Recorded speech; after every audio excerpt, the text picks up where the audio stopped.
Bonjour mes traders, comment allez-vous? Bienvenue dans cette nouvelle vidéo. Aujourd'hui, encore une fois, une nouvelle vidéo sur un live trading que j'ai pu faire sur le DAX. Même scénario, même situation. Je vais essayer de vous expliquer au mieux pourquoi j'ai pris le trade, quelles a été mes pensées à l'instant T, quels sont mes objectifs potentiels.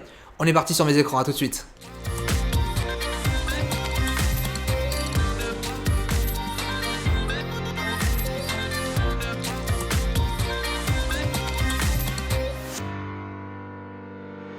Alors bon, je vais poser la caméra juste ici et je vais vous expliquer donc ce trade. Alors ce trade, il est extrêmement intéressant parce que il a plusieurs parties. La première partie, c'était déjà une vue en H1. La vue en H1, je l'ai dit dans la précédente vidéo où j'ai pu acheter aux alentours de 12 200, c'est que sur du H1, on est dans une tendance haussière. Tant qu'on est dans une tendance haussière, bah moi personnellement, je vais faire que de payer. Je vais pas aller chercher autre chose, je fais que de payer. Je vais chercher de la vente lorsque, à mon sens, on aura touché des résistances assez importante comme 12 450 et lorsque j'aurai vraiment cette confirmation que le marché est prêt à se retourner, lorsqu'il y aura une fragilité finalement de la tendance haussière. Ça n'a pas été le cas jusqu'ici, pour moi on n'a pas eu de remise en question, même si oui on a cassé une droite de tendance, pour moi ce n'est pas encore suffisant pour réellement dire oui ok, le marché est baissier. À rappeler que par rapport aux événements macroéconomiques actuels, on a la Fed qui va donner son discours ce soir sur les taux d'intérêt, on a une bonne nouvelle de la part de la Banque Centrale Européenne, qui ont baissé leur taux de facilité de dépôt de 0,1%. Ils passent de moins 0,4 à moins 0,5, ce qui en fait permet aux banques d'être punies lorsqu'elles vont déposer de l'argent dans leur propre banque, donc dans les banques centrales. Et donc ça permet en fait aux banques de, on va dire, redistribuer cet argent et de la réinvestir sous forme de prêts, sous forme de crédit, sous forme d'investissement et ainsi de suite. Donc c'est bien pour l'économie de manière générale. On est quand même sur des bonnes nouvelles. Certes, on a toujours Trump ainsi que la guerre commerciale Trump-Chine, américaine-Chine, eh bien on a toujours cette pression commerciale qui est en train d'être comment dire, qui explose en ce moment même. On a une augmentation encore une nouvelle fois des exportations, des droits de douane des États-Unis vers la Chine, et on a Trump aussi qui dit qu'il va de son côté punir aussi bientôt les Européens avec des droits de douane. Bon, le contexte global pour moi il est quand même plutôt positif, on a des bonnes nouvelles. Le hard Brexit, on voit une diminution assez importante de ce scénario, même si c'est toujours le cas, on est quand même sur des bonnes nouvelles dans l'ensemble. Donc pour moi, la psychologie des opérateurs est toujours acheteuse, elle est intéressante. Donc ce que je vais faire, c'est que je vais repérer encore une fois tous les supports que je vais identifier, et lorsque j'ai un marché comme celui-ci, eh bien on peut voir que mon but, ça va être de payer le support, le support 12 320.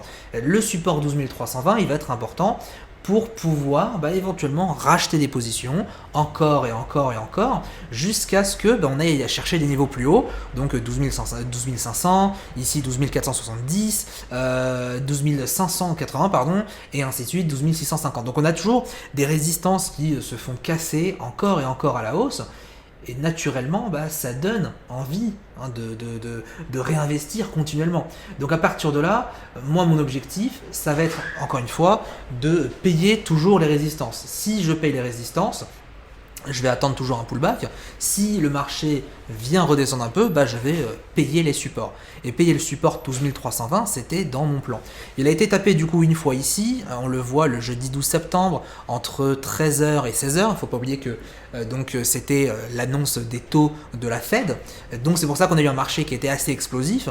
Mais quand on regarde ensuite sur du 5 minutes, on s'aperçoit que oui, il y a eu beaucoup de manipulations sur 12 320. Alors pas de manipulation dans le sens où il y a eu des arnaques, mais une manipulation dans le sens où le niveau a été travaillé.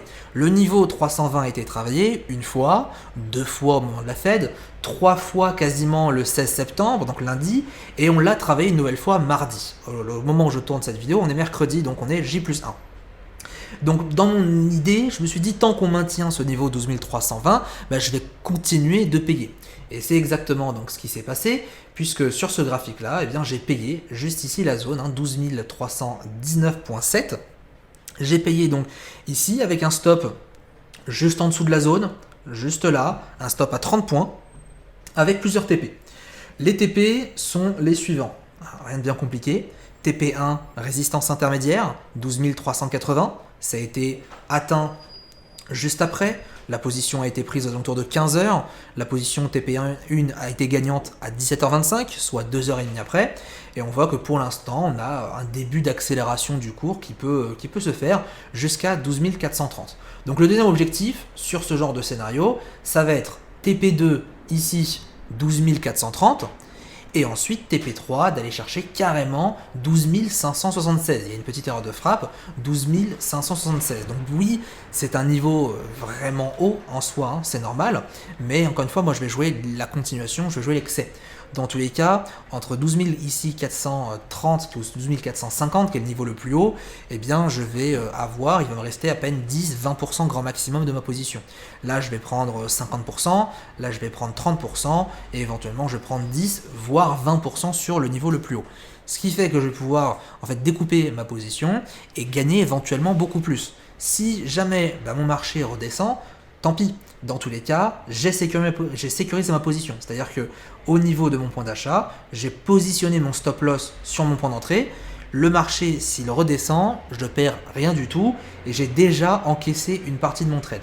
Actuellement, donc plus 78 points. Si on doit compter numériquement, le trade donc TP1 c'était 60 points pour arrondir, TP2 112 points et TP3 donc 262 points. Même déjà au premier abord, 60 points par rapport à 30 de stop loss, ça fait un ratio de 2. C'est ça qui est intéressant. 110 points de TP par rapport à un stop loss de 30, et on est déjà sur quasiment un ratio de 4. Donc on voit que la position d'elle-même, elle est rentable. La probabilité était très bonne, étant donné qu'on était toujours dans le sens de la tendance, dans le sens du marché. Et rien que pour ça, encore une fois, ça nous permet d'avoir des bonnes probabilités et de pouvoir continuellement prendre ce genre de position à l'achat. Donc vous voyez que ce genre de position, la même que la dernière vidéo, finalement, c'est pas très compliqué.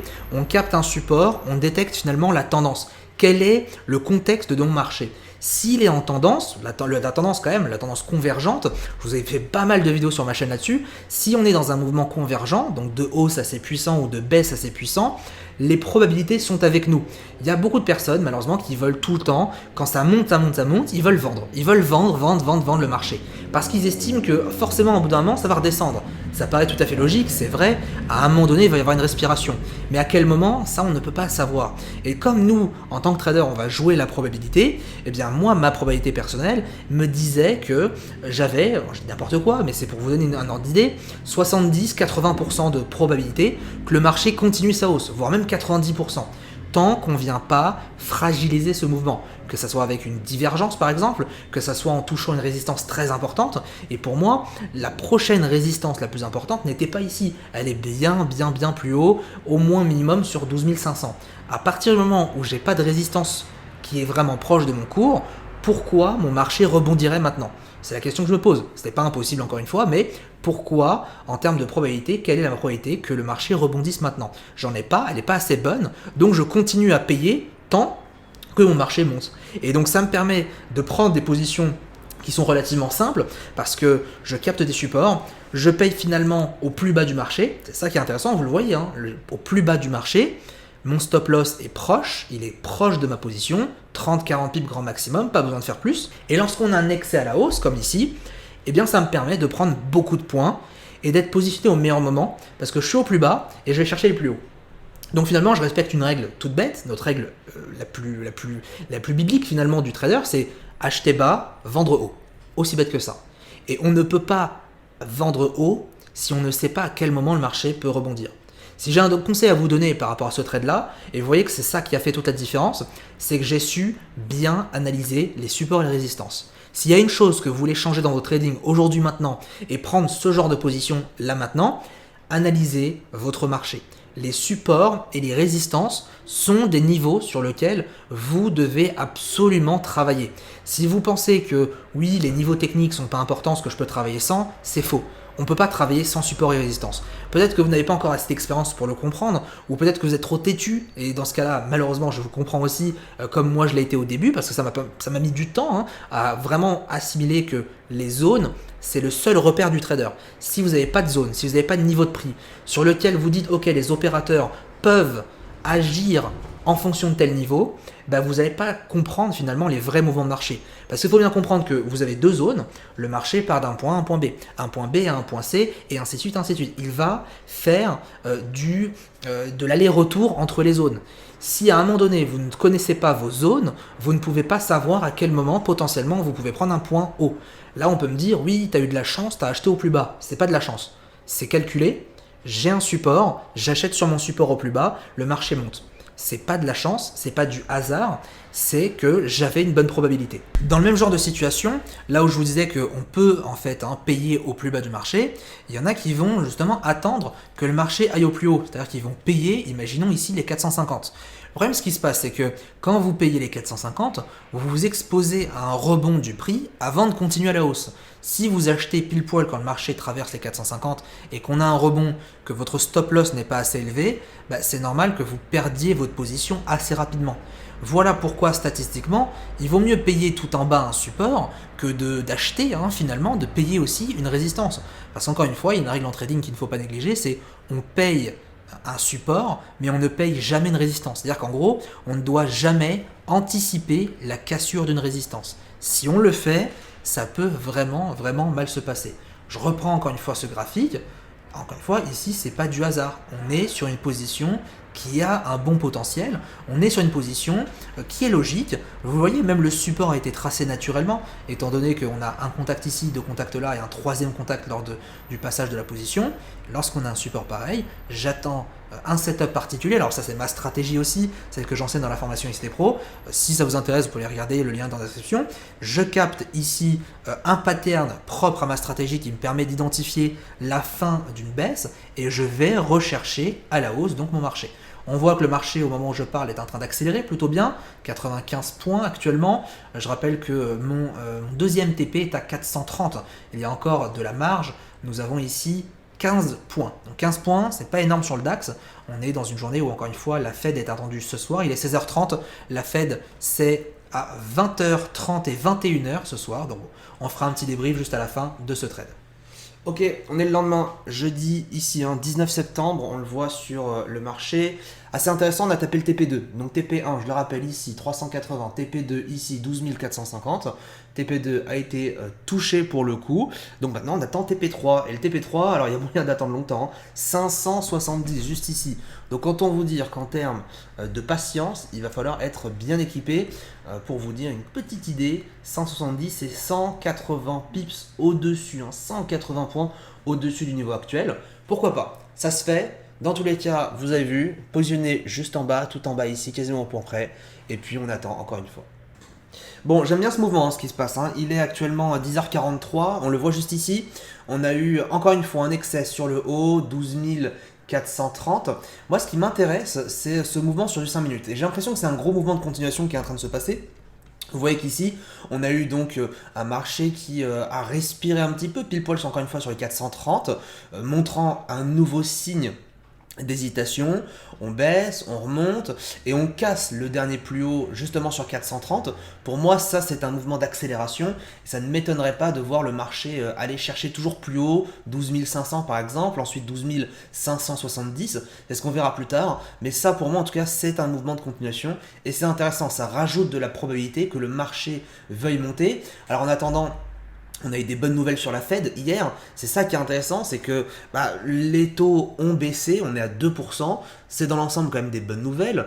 Est-ce qu'il y aura d'autres baisses des taux plus tard? Ça a été quasiment annoncé, en tout cas c'est quasiment sûr qu'on en aura peut-être d'autres, à voir par la suite. Mais pour l'instant, on est sur des bonnes nouvelles, on est dans un marché haussier. En termes de probabilité, on est quand même bon. Donc on patiente toujours encore. C'est vrai que ça prend du temps ce genre de trade, mais c'est rentable et c'est ça qui est le plus important. Quand je vous disais que donc ce genre de trade c'est assez rentable, c'est parce que c'est beaucoup de patience, c'est énormément de patience. Rappelez-vous, le trade a été lancé, on le voit juste ici, le trade a été fait, il a été fait mardi, on est jeudi. Donc il y a eu 2 jours d'attente pour avoir ce genre de trade. Mais encore une fois, c'est extrêmement rentable. Alors bien sûr, c'est qu'un trade, c'est qu'un intraday. Mais imaginez-vous si vous en faites plusieurs sur d'autres actifs, là ça peut devenir très juteux à condition de savoir patienter. C'est ça toujours la clé de la réussite. On se retrouve donc quelques jours après, voire même 2 semaines après le trade. Vous le voyez ici, on en parlait, on était arrivé à ce moment-là, on avait un chandelier qui allait effectuer une hausse sur les marchés. Eh bien, pour le coup non, ça n'a pas été le cas, le marché rebaisse, vous le voyez. On est parti dans un drapeau. Alors pourquoi un drapeau et non un canal baissier? Puisque la tendance était haussière. Un drapeau est un canal baissier dans une tendance haussière. Donc pour le coup, je me suis fait BE tout en bas. J'ai eu quand même droit au TP1, j'ai eu le droit quand même au TP2. Donc ça reste une position qui est clairement validée. Encore une fois, le plus important dans ce trade, ça a toujours été la gestion du latent. Qu'est-ce que c'est? C'est encore une fois, avant tout, toujours être en mesure de savoir quel est le TP1, quel est le TP2, quel est le TP3.